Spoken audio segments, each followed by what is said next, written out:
제가 어릴 때 초등학교 때 여러분 제가 꽃에 대해서 시골에서 조상집에 상녀가 나가면 꽃이 나가지 않습니까? 무서웠어요. 그래서 꽃이 저는 그 예전에 어릴 때 저희 그 시골에서는 상녀가 나가면은 초등학생 아이들에게 이상한 깃대를 하나씩 들고 상녀 앞에 다 나가게 했어요. 애구인을 쫓는다고 이제 뭐 이렇게 뭐 쓰여진 것들이에요. 이제 그거 들면 500원씩 주는 겁니다. 그래서 꽃이 무서웠어요. 그 죽은 사람을 막 희생하는 게 꽃인 줄 알고. 근데 이제 어느 날 군대 가서 구원받고 좀 헌신하고 어느 순간 되니까 꽃이 좋아졌습니다. 여러분도 꽃이 좋으시죠? 이 꽃을 만드신 하나님의 작품을 우리 셋째 하늘에 가면 그 원형을 보는 겁니다. 모조품들입니다. 전부. 꽃이 얼마나 아름다운가 현미경으로 보면 됩니다. 벌의 그 날개가 얼마나 아름다운가, 나비의 날개 얼마나 아름다운가 그냥 보는 겁니다. 우리 셋째 하늘 가면 그것이 진짜 그 아름다움, 이것이 진짜 아름다움이구나. 성령론을 이 지금 우리나라 교계는 모르기 때문에 사실은 악령을 그 자기들이 이렇게 체험하고 또 악령의 역사 가운데 있으면서 그걸 성령으로 알기 때문에 사실은 문제가 많습니다. 그러니까 은혜의 복음을 전해도 잘 받아들이지 않고 있죠. 그런데 하나님께서는 어떤 것은 비유로 설명하십니다. 무엇은 무엇과 같다 이렇게 비유로 설명하는 겁니다. 그런데 어떤 것은 직접 그냥 설명하십니다. 그거는 이거야 그냥 바로 얘기하는 겁니다. 예를 들면 지옥은 그냥 지옥입니다. 뜨거운 불, 비유가 필요 없습니다. 뭐 뜨거운 불인데 뭘 더 비유하겠습니까? 그런데 이제 성령은 좀 다릅니다. 이것은 여러 가지 주관적인 의견이 개입될 수 있는 부분이고 또 마귀라고 하는 존재가 있기 때문에 교묘하게 악령이 마귀로 이 마귀가 성령으로 둔갑해서 역사할 수 있는 겁니다. 그래서 여러 가지 비유로 성령은 이런 것이야 이런 것이야 얘기를 하는 겁니다. 그리고 우리가 이 땅을 살아가는 동안 그리스도인들은 성령의 역사 없이는 성령님께서 우리에게 주시는 힘이 없이는 사실은 세상을 살 수가 없습니다. 그리스도인들은 우리 안에 성령이 없으면 진리를 우리가 전하면서 받는 고난을 이겨낼 수가 없는 겁니다. 그럼 우리도 종교인하고 똑같아집니다. 그러니까 시동 안 걸린 차를 가지고 열심히 고속도로를 주행하려고 하는 사람들하고 똑같은 겁니다. 그러니까 시동 걸린 차로 가야죠. 이렇게 밟으면 밟는 대로 쫙 나가야죠. 그게 성령님인데 한번 우리가 오늘 이제 어떤 상징으로 성령님을 말하는가를 볼 것입니다. 구원은 뭐라니까? 구원은 선물이다 이겁니다. 그렇게 비유하는 겁니다. 구원은 뭐냐고? 교회 시대 구원은 선물입니다. 이게 얼마나 쉽습니까? 그러니까 저는 이거 구령할 때 이거 많이 씁니다. 시간만 되면. 하나님께서 선물로 주신다. 교회 시대의 구원은. 그럼 하나님다운 선물을 주는 거야. 집이나 무슨 아파트나 뭐 어떤 사람 여자친구 뭐 돈 이런 얘기하는데 그거 다 사라지지 않냐고. 배신하고 아픔만 남는다고 그런 것들은. 근데 하나님이 주신 선물은 차원이 다르다고. 인간의 상상을 초월한다고. 그게 영원한 생명이란다. 그 예수님이 피로 그 값을 지불하고 너에게 선물을 주는 거야. 여러분도 한번 생각해 보세요. 여러분이 좋아하는 사람 있죠. 아주 고심해서 선물을 준비해 가지고 줬는데 거부하면 얼마나 기분 나쁩니까? 거부하면 싫어. 그러고 야 나도 돈 있어. 얼마나 기분 나빠요. 물론 돈은 있겠지 네가. 하나님 보시기에 보세요. 사람들은 다 그 영원한 생명을 돈을 주고 살려고 합니다. 자기 행위로. 그러니까 나도 돈이 있다는 얘기입니다. 그게 기분 나쁘죠. 그러니까 이 영원한 생명은 돈을 주고 산다면 값을 측정할 수 없는 겁니다. 그래서 돈 주고는 못 사는 겁니다. 행위의 그 값은. 구약의 613가지의 율법을 다 지키면 영생을 살 수 있다 그러면 그 값밖에 못 하는 겁니다. 영생이. 근데 영원한 생명은 아무리 생각해도 너무너무 인간의 상상을 초월하는 생명인데 그래서 하나님의 피로 선물로 줄 수밖에 없습니다. 이건 교회 시대에는.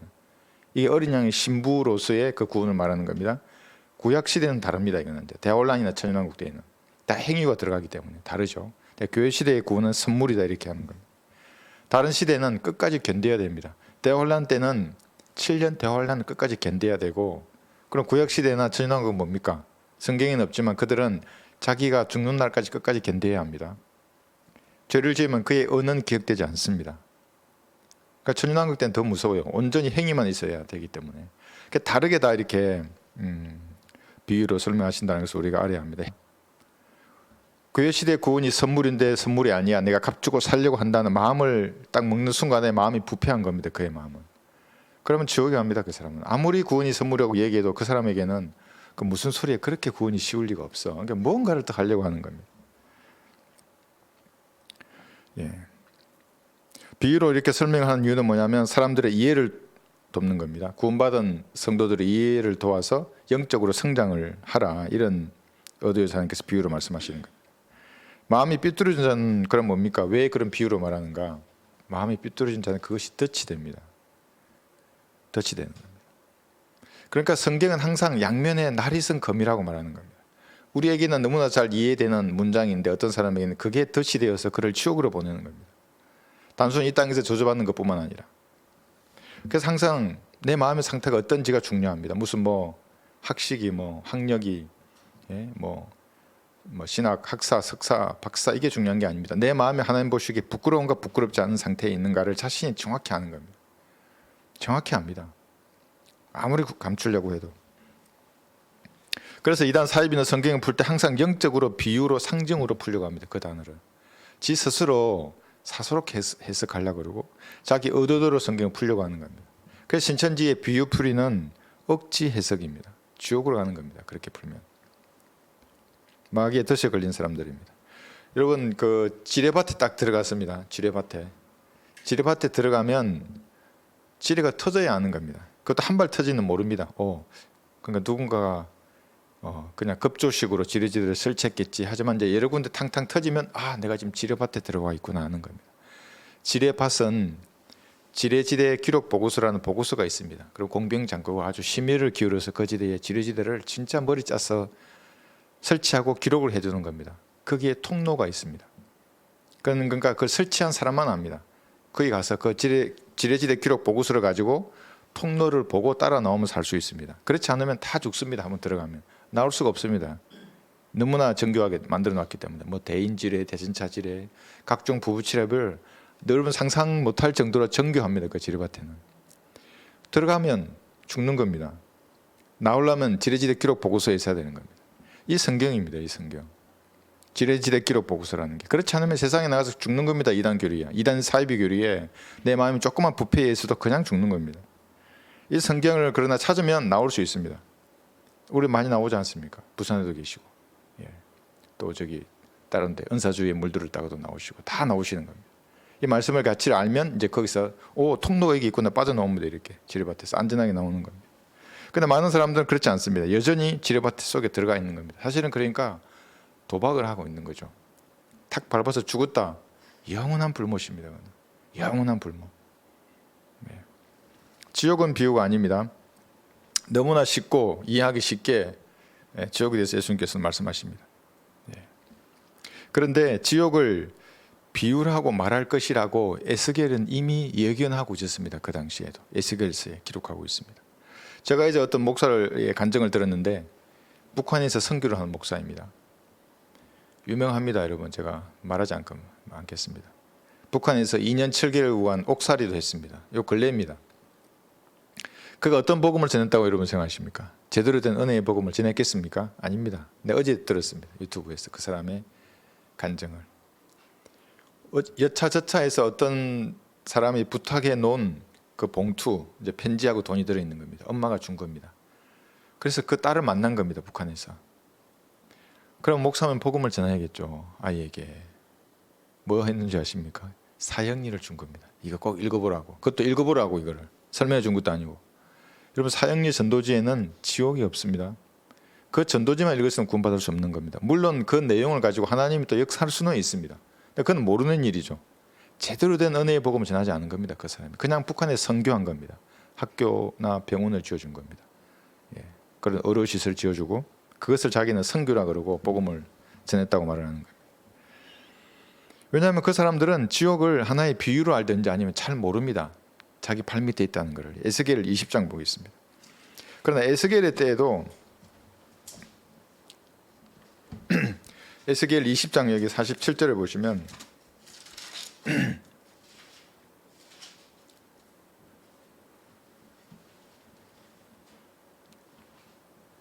47절에서 49절까지 있는데 47절부터 제가 읽겠습니다. 한번 잘 보십시오. 남쪽의 살림에게 말하기를 주의 말씀을 들으라. 주 하나님이 이같이 말하노라. 보라 내가 내 안에 불을 붙이리니 그러면 그 불이 내 안에 있는 모든 푸른 나무와 모든 마른 나무를 삼킬 것이요 타오르는 불꽃은 꺼지지 아니할 것이며 남쪽으로부터 북쪽에 이르는 모든 얼굴이 그 안에서 태워지리라. 여러분 태워지는 겁니다. 소멸하는 거 아닙니다. 태워집니다. 영원토록. 그러니까 혼을 우리가 사람이라고 말할 때 혼이라고도 합니다. 혼을 사람으로도 번역합니다. 얼굴이 태워지리라. 모든 육체는 나 주가 그것에 불 붙인 것을 보리니 그것이 꺼지지 아니하리라. 태워지는데 그 불이 끊이지 아니합니다. 근데 49절 보십시오. 그때 내가 말씀드리기를 주 하나님이여 그들이 나에게 말하기를, 자, 이 말을 들은 사람이 말합니다. 그는 비유를 말하지 아니하는가 하나이다. 그러니까 우리 여기 형제들이 거리에서 지옥을 외치면 어떤 인간은 속으로 말하기를 저 성경에서 말하는 지옥은 비유인데 왜 저렇게 미쳐서 지옥을 외치지? 이렇게 생각하는 겁니다. 그러니까 그들의 전도지는 지옥이 빠져 있는 겁니다. 지옥이 있는 전도지는 가끔 있습니다. 그러면 보혈의 능력이 없습니다. 보혈의 능력이 있으려면 그래서 그 죄는 다 용서되었다. 미래의 죄까지 용서되었다. 믿으면 구원을 받는다. 이게 양대 기준입니다. 삼매. 근데 둘 중에 하나 다 있는 전도지는 없습니다. 우리가 만든 전도지 외에는. 그래서 하나님 이걸 아시고 미리 북한에 보낸 겁니다. 30만 장의 르크만 목사님의 강력한 그림 전도지와 군대식 강력한 문장. 여러분 가지고 계시죠? 한번 읽어보십시오. 제가 지난번에 읽어보라고 했죠. 여러분 그걸 잘 읽어보면 복음의 진수가 그 안에 다 들어가 있습니다. 그러면 여러분이 그것에 응용해서 나오는 겁니다. 이제 개인 구령하실 때. 여기도 이미 에스겔 20장에도 지옥을 비유라고 말하는 자들이 있다고 하는 겁니다. 그게 누굽니까? 안식교인들이고 여호와 증인들입니다. 누가복음 16장에 보면 부자와 나사로의 비유 여러분 다 아실 겁니다. 부자와 나사로의 비유가 아닙니다. 저도 좀 전에 비유라고 그랬는데 누가복음 16장의 문장을 아무리 찾아봐도 그건 비유라고 말하지 않습니다. 앞 구절은 비유이고 나사로의 말을 할 때는 딱 문단이 바뀝니다. 이제 그러니까 실명인 나사로를 거명하는 겁니다. 그런데 그 사람들은 우리가 아무개 그 시기 하듯이 나사로도 그 당시엔 아무개의 이름이 나사로였다 뭐 이러면서 말도 안 되는 말로 지옥은 예수님 비유로 지금 설명하시는 거다. 진짜 불이 아니라 그런 불처럼 타오르는 그런 어떤 영적인 상태이든지 뭐 그런 식의 말을 하는 겁니다. 그런데 그렇지 않습니다. 그래서 비유로 말씀하실 때 이제 오늘 우리 8가지 배울 텐데 비유로 말씀하시지만 지옥에 관해서만큼은 정확하게 예수님 말씀하시는 겁니다. 불타오르는 장소입니다. 여러분의 발밑에 있는 겁니다. 땅의 심장이고 영원히 타오르는 불입니다. 그래서 여러분들이 조금 상상을 할 때 그리스도인 몇 가지 가지로 환상이 있습니다. 그 환상 중에 하나가 지옥에서 불타는 혼들을 머릿속으로 그려봐야 합니다. 여러분들. 그러니까 제가 그리스도를 때 외쳤죠. 여러분은 지금도 발밑에서 부르짖는 혼들의 외침이 들리십니까? 아무도 안 들리죠. 뭐 들려? 땅속에서 기차 소리는 들릴까? 우리 옛날에 기차 레일이 있으면 그 길을 대고 있습니다. 그럼 기차가 4km, 5km 떨어져서 소리가 들립니다. 기차 소리 윙윙윙 울리는 기차 레일 달려오는 소리가. 지옥에서 외치는 혼들의 소리 성경을 통해서 보면 보입니다. 정확하게. 안 들려 내가. 왜 안 들리는 줄 아십니까? 다른 게 들어와 있는 겁니다. 세상적인 게 그걸 막아버립니다. 하늘나라에서 여러분이 누릴 영광의 소리는 들리십니까? 할렐루야 천사들이 외치는 소리. 그런 환상이 그게 진짜 환상입니다. 그리스도인들 가져야 할 하늘나라 지옥에 있는 사람들. 그리스도의 심판석에서 여러분이 받을 거 상상할 수 있어야 됩니다. 여러분들. 새 예루살렘 도성 보이십니까? 그걸 머릿속으로 한번 상상해 보는 겁니다. 그게 진짜 환상입니다. 뭐 눈으로 보여가지고 뭐 마귀를 보고 그게 하나님이라고 외치는 그런 것들이 아니고 성경적으로 예수님 영접하지 않은 자들이 지금 지옥에서 어떤 상태에 있는지를 그려볼 줄 알아야 됩니다. 저 이렇게 탁 하면 그려집니다. 이렇게 아브라함의 품이 있고 구령이 있고 지옥이 있고 감옥이 있는 겁니다. 이게 음부세계입니다. 음부라고 하는 겁니다. 지하세계. 그려집니다. 지구가 자전과 공존을 할 때 얼마나 그들이 외치겠습니까? 뜨거운 불길 가운데. 그래서 오늘 이제 성령의 8가지 비유를 배우는데 왜 이제 비유에 대해서 아까 잠깐도 말씀드렸지만 느낌이나 감정이나 생각을 주입하는 것이 성령만이 아닙니다. 마귀도 여러분에게 주입하는 겁니다. 특히 느낌, 감정 이런 것들은 육체와 관련되어 있는 겁니다. 육신과. 그러니까 이 마귀적인 사상, 생각들, 습관들을 버리지 않으면 그것을 통해서 마귀가 그대로 여러분에게 생각을 심어 넣어주는 겁니다. 그래서 우리 그 사람 기도할 때 뭐 저가 예수님보다 빨리 나가고 뭐 가짜고 뭐 그런 생각을 심어주는 겁니다. 그럼 네가 진짜면 네가 복음을 전해야지. 왜 침대에 누워가지고 편하다 이제 구령 안 해도 된다 이러면 이따위 말을 왜 하는 겁니까? 그러니까 지가 가짜인 겁니다. 그게. 그것만 보면 바로 분별을 되는 겁니다. 예. 그래서 뭔가 이런 생각과 느낌 가운데 마귀들이 역사하기 때문에 오늘 이제 이 우리 공부를 통해서 잘 봐야 합니다. 욥기 4장 19절 한번 볼까요?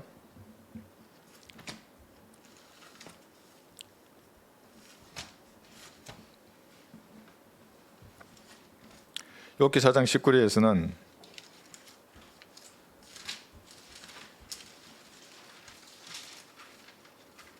진흙집에 사는 인간입니다. 좀 앞에서도 부서져 버리는 먼지에 기초를 둔 진흙집에 사는 자들은 얼마나 덜 신뢰하시겠느냐. 그러니까 이 인간의 실체에 대해서 하나님은 잘 알고 계십니다. 우리를 만드셨기 때문에. 천사들도 우둔하다고 책망하시는 하나님입니다. 천사 한 명이 인간 18만 5천 명을 죽일 수 있는데 그들도 우둔하다고 책망하시고 우리의 인간은 이렇게 보는 겁니다. 진흙집에 사는 자들을 얼마나 덜 신뢰하겠느냐. 이뿐만 아닙니다. 시편 39편 11절을 보시면 이 구절을 찾는 이유는 자 39편 11절에 시편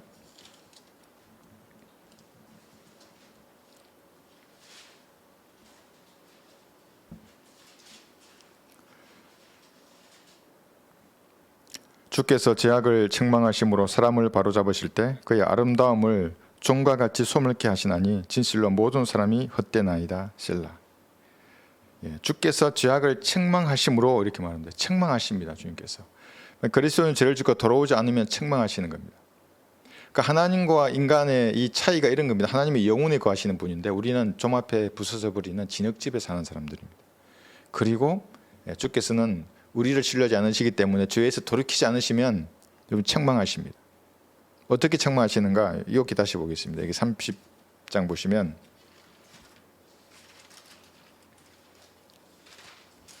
(30장) 17절에서 보시면 자 욥에게 가해졌던 고난들입니다. 밤이면 내 뼈가 나를 찌르며 내 근육에 힘이 없도다. 내 질병의 위력으로 인하여 내 의복이 바뀌어졌으니 그것이 마침내 내 옷깃처럼 나를 묶는도다. 그분이 나를 진창에 던지시니 내가 먼지와 재같이 되었도다. 내가 주께 부르짖으나 주께서는 내게 듣지 아니하시며 내가 일어서도 나를 유념치 아니하시나이다. 자 21절 보십시오. 주께서는 내게 잔혹하셔서 주의 강하신 손으로 친히 나를 반대하시나이다. 책망하시는 겁니다. 이 책망의 강도가 이제 이 지팡이와 막대기 여러분 아시죠? 주의 지팡이로 우리를 인도하실 때가 있고 사탄이라고 하는 막대기로 쓰셔서 여러분을 책망하실 때가 있습니다. 그러니까 그 전에 돌이키는 것이 그리스도인에게 최선입니다. 책망하시는 겁니다. 아버지가 아들을 책망하신 같이 주님께서는 그 사랑하는 아들마다 매질하실 것입니다. 그러니까 이제 그것이 나에게 일어나지 않으면 비웃습니다. 아이고 매질을 뭐 하면 얼마나 하시겠어. 나 편안한 집도 있고 내 다 가졌는데 한순간에 없어집니다. 그런 것들이. 제가 군대 생활할 때 뼈가 나를 찌르며 그랬죠. 아주 힘든 생활을 많이 했습니다. 왜냐하면 하나님께서는 제 인생 가운데 역사하시는데 제가 그걸 보지를 못해요. 구원은 받았는데. 자꾸 육신대로 살려고 하는 겁니다. 잘 압니다. 우리 가족들이. 그래서 발목도 다치고 무릎도 다치고 허리도 다치고 발목도 다치고 발목은 부러졌습니다. 지금은 다 나았습니다. 지금 전혀 후유증 없이 지금 다 고쳐주셨는데 그때 얼마나 힘들었겠습니까? 그래도 다리를 절면서 다녔어요. 왼쪽 다리를. 왼쪽 발목, 왼쪽 무릎이었어요. 고생의 빵, 고생의 물. 그런데도 그것이 하나님이 나를 치신다는 걸 몰랐어요. 아유 뼈가 부러지면 근육의 힘으로 다니지 뭐 그런 식이었어요. 정말로. 너무 육체가 튼튼했었습니다. 이해를 못하는 겁니다. 하나님께서 뭔가 다루시는데 계속해서 마음의 양심을 두드리고 생각과 내가 말씀을 넣어줘도 희석해버리는 겁니다. 세상의 것으로. 육신을 따라 살면 그리스도인은 치는 겁니다. 21절 보십시오. 잔혹하셔서 그런 겁니다. 이러기 전에 그리스도인은 하나님 앞에 항복하는 겁니다. 여러분 기도하셔야 됩니다. 그래서 사랑하는 사람들이 하나님께서 막대기를 드시기 전에 인도하실 때 다양한 시그널을 보내십니다. 깨닫도록 그 사람이 기도하시는 겁니다. 주님께 항복해야 합니다. 그것이 헌신입니다. 완전히 항복해야 하는 겁니다. 그리스도인들은. 하나님께서 어떤 사람을 사역자로 쓰려고 하는 사람은 주의해야 됩니다. 특히 형제들. 주의해야 됩니다. 형제들. 내 마음대로 살 수 없습니다. 이제 그리스도인이 된 겁니다. 갈등 가운데 내가 육신을 따르면 약하거나 병들거나 먼저 데려갑니다. 진짜로. 여러분 이 세상에 들어온 것이 얼마나 무서운 줄 알아야 됩니다. 저도 어느 날 깨달았습니다. 야, 나 이게 정말 잘못 왔구나. 이거 이제 어떡하냐. 세상을 가지도 못하고 세상에 가도 평화가 없습니다. 하나님 앞에 가려니까 육신이 너무 강하고. 전도서 3장 20절에 보시면 흙입니다. 전도서 3장 20절. 사람은 잘 모르죠. 어떤 사진을 봤는데 어떤 남자가 자전거를 타고 있는데 뒤에 어떤 사람이 잡고 있어요, 자전거를. 그런데 그걸 엑스레이의 모습을 찍은 겁니다. 그러니까 해골이 안고 있는 거죠. 하나님 보시기엔 다 그런 사람입니다. 자기가 영원히 살 것 같지만 그렇지 않습니다. 전도서 3장 20절에 보시면 모두가 한 곳으로 가나니 모두가 흙에서 왔고 모두가 흙으로 다시 돌아가도다. 잊지 말아야 합니다. 이것을. 흙으로 가기 전에 헌신하라는 겁니다. 그 전에 대부분의 사람들은 하나님을 액세서리 취급하는 겁니다. 내 평편이나 만족을 위해서 그냥 하나님을 섬깁니다. 네. 그러나 그렇게 해서는 그리스도인의 삶을 살 수가 없는 거예요. 여러분들은 고난 가운데서도 주님을 배반하지 말고 성경대로 주님을 섬겨야 합니다. 여러분들이 사실은 이 지역에 하나님 보시기에는 보물이고 최후의 보루입니다. 은혜의 복음을 전하고 진리의 지식을 전파할 수 있는 사람은 여러분밖에 없습니다. 그 사실을 아시고 여러분의 흙으로 돌아가기 전에 산제물로 드리는 겁니다. 시체를 누가 좋아합니까? 사람들도 시체는 불에 태우지 않습니까? 하나님도 마찬가지입니다. 살아있을 때 내 몸을 제물로 드리는 겁니다. 하나님 앞에. 그러면 무엇인가 넣어주십니다. 하나님의 도구로.